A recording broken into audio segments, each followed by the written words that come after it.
So one of the things that you can do is you can go ahead and access out TeamViewer Web App and then start using that to support out others as well.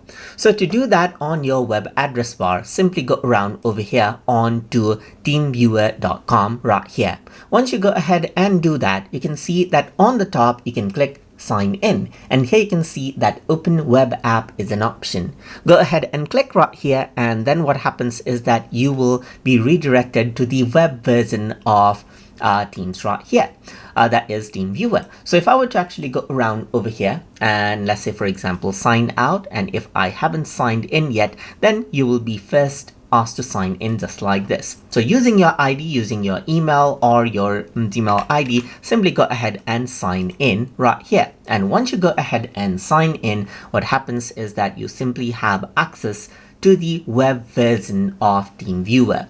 So you can simply go around over here and connect out to other people and help them out. Let's say for example, you can enter out your ID right here just like this and connect out right here, and you can see that it's connecting to the server right here just like this.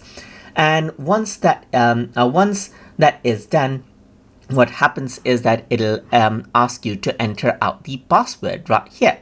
So you can see that it is asking for the participant's password. So let me just go around and then add it in. So I'm just going to go around over here and add in the password right here just like this, and then I'm going to go ahead and click on connect. So once I do that, what happens is that you will have access to your remote computer right here just like this, as you can see, using their computer. So you can see that you also have all of these options right here just like this in order to go ahead and utilize it in TeamViewer. So that is simply how you can go ahead and access TeamViewer, the web app, and simply access someone else's computer using the web app itself right here just like this. So I hope you guys learned something as always.